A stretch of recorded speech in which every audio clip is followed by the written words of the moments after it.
Guhera ejo itariki 1 y'ukwezi kwa kane twatanguje imigambi ibiri.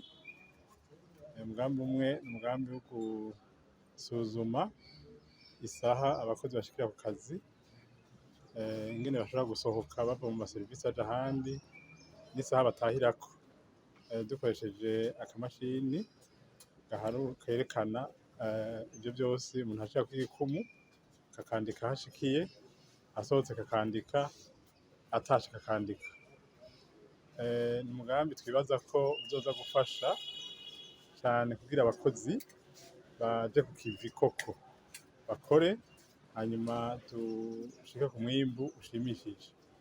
Ariko uwo mugambi twaciye tuwuherekeza n'uwundi, tuwushirako n'uwundi twibaza uwoza kuwushigikira, kubera twasanze mu bisanzwe akazi ka leta, abakozi ba leta bacikwa cane ku kazi, bagatangura amasaha arenze kandi bakanataha kare bivuye ku mabisi, gutonda mu mabisi mu gatondo bakazibura. Ingingo yose yoza ituganisha, idutumbereza kuri ya mbonakazoza y'igihugu y'ibihumbi 2040, igihugu cifashe, 2060, igihugu giteye imbere. Ivyo navyo ntidushobora kuzobishikako abakozi batari ku kivi. Rero uyu mugambi dutanguje ni uwo guhamagarira abakozi bose ba leta n'abakozi bose bikorera utwabo kugira bamenye yuko igikuru muri iyo mbono, igikuru kizotuma iyo mbonakazoza ija mu ngiro ni ibikorwa. Ibikorwa navyo bikorwa ku mwanya, ibikorwa bidakoze ku mwanya si ibikorwa. Rero duhamagariye abakozi bose b'u Burundi, abakoresha bose b'u Burundi ko ico cose coza giteza imbere akazi bociyumvira kugira iyo mbonakazoza tuyishikeko. Hanyuma murashobora kumbaza muti ingaruka y'ibi bintu niyihe?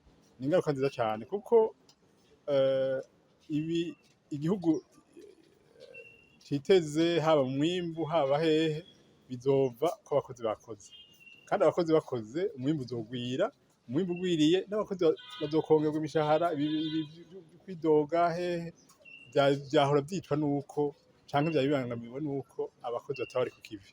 Ubu rero tugiye gushiramwo inguvu nyinshi duhereye muri ubushikiranganji turongoye, mugabo dutera n'akamo mu bundi bushikiranganji bwose kugira imigambi nk'iyi ije mu ngiro ku neza y'igihugu, ku neza y'abakozi, ku neza y'urwaruka turiko turibaruka, kuko ibikorwa turiko turakora uno musi ni ibikorwa biteza imbere igihugu, ariko bitegura n'akazoza keza k'abarundi, k'abana bazovuka ejo, abana batoya ba hano musi. Duhamagariwe kubategurira akazoza mu bitevye. Ngaha mwari kubona ngene bari bafise akanyamuneza kenshi bariko baruruka, ariko naho mwoca mu maserivisi muza gusanga banezerewe cane.